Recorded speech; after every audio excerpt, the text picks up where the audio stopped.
Okay, so today we're going to try if we can do bug bounty with Claude. So I've created this small web app and it is full of different bugs. Now, I don't even know myself how many bugs it has and where those bugs are found, but I have some knowledge about how a web app works and all that. So I've got this web app running here, and I am here in my Kali Linux, and also my Claude is running along with it. We can see two endpoints here. The web app is running locally on my main system, and the two endpoints we know of yet are login and register. We can register an account via the register endpoint, but when we try to log in, the logins never work. I've tried creating multiple accounts, but yeah, it never works. But one thing I know is that we've got some default creds, which are admin for username and admin for password again. So I told the exact same thing to Claude, and it suggested some next steps. And as you can read here, it has told us to log in first.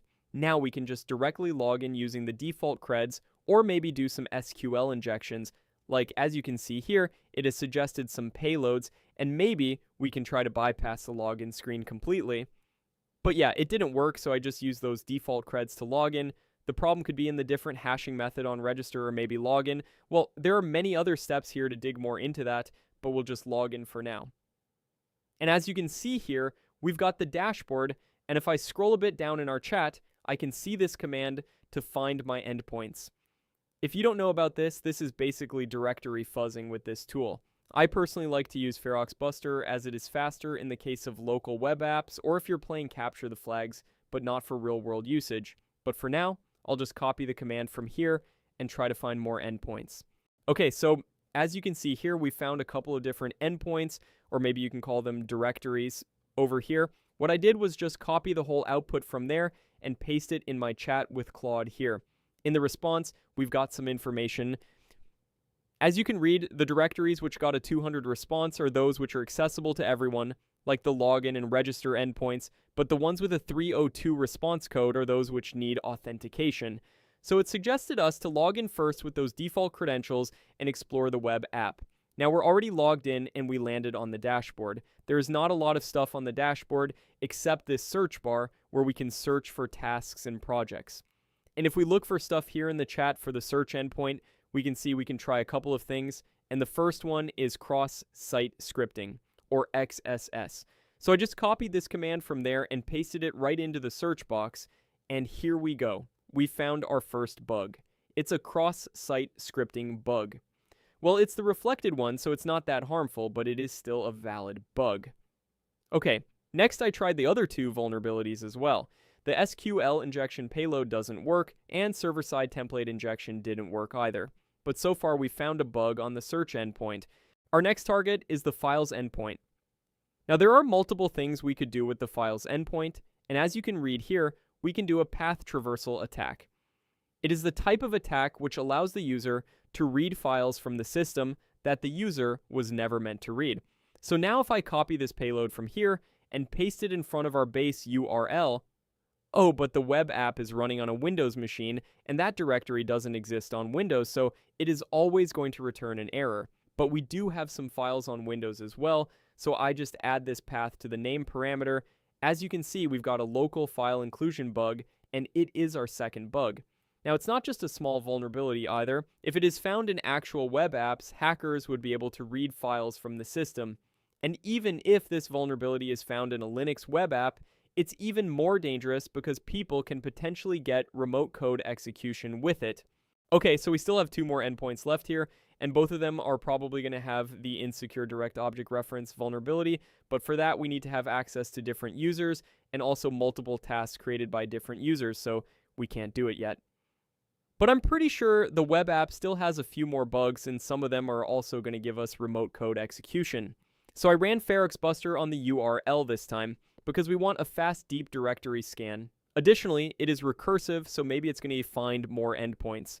Anyways, I found a few more endpoints this time, and one of the most interesting ones here is the admin one, and it further has ping, render, and fetch endpoints. So I asked Claude the exact same thing, and it suggested a few more techniques. First, this ping endpoint, which most probably is being used for pinging and health checks, and it likely accepts a host parameter. So I crafted a URL like this and sent the request, but it didn't work, and gave this error. I'm pretty sure it's because we're running the web app on Windows. Anyways, I'm going to put the web app on Linux and try this one later, but let's try the other endpoints first. The next one is the fetch endpoint, and it says that it can have server-side request forgery, in which we can do internal port enumeration of the web app, like check if there is any service running locally and all that stuff. So it might accept a parameter like URL or endpoint, so I tried it with URL, and again it wasn't working because maybe it's Windows again. We don't know. Anyways, I ran the web app on Linux, and as you can see, we have a different IP address now, so now we might be able to exploit those vulnerabilities too. Okay, so now the web app is running on Linux, so we can try these endpoints. I tried the ping endpoint first, and it worked. So this means we can provide a host parameter and an IP address, and it will ping it. I sent the output to Claude, and it suggested some more ways to exploit it properly, like along with the IP address, we can pass a command and expect the server to execute it and show us the output. So I copied the first payload and used it in place of the IP address, and as you can see, we can see the output of our command along with the results of the ping command, so we likely have command execution on this endpoint. Anyways, we found our third vulnerability here, and with this bug, we can even get remote code execution. We can further escalate it to remote code execution, but we won't do it. Instead, we'll try to find bugs in the other endpoints. So I asked Claude to do something with the fetch endpoint. We already know it accepts the URL parameter, and it gave us some values to pass to the URL parameter like URLs, so we can fetch other websites with it. I have a simple server running on my local host, and when I pass this value to the URL parameter, we can see this output, so this means SSRF is also working. Lastly, we have this render endpoint, and I told Claude about that as well, and it gave me some ways to find the parameter, but I already know that it accepts the template parameter, so we'll just scroll down for more information. So after reading this, we can likely tell that this can have server-side template injection. We also know that this web app is written in Flask, so we've got some different server-side template injection payloads over here. And if I use this Python one over here, we can see the result is 49 because the result of this multiplication is 49. This means server-side template injection is working. I told everything to Claude, and it gave me even more stuff to exploit it. This payload here is for command execution. I copied it and fed it to the template parameter, and here, as you can see, we've got command execution.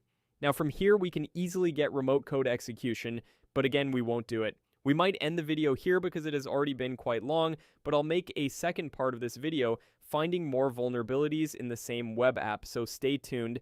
And if you found this video useful, make sure to like this video and subscribe to the channel.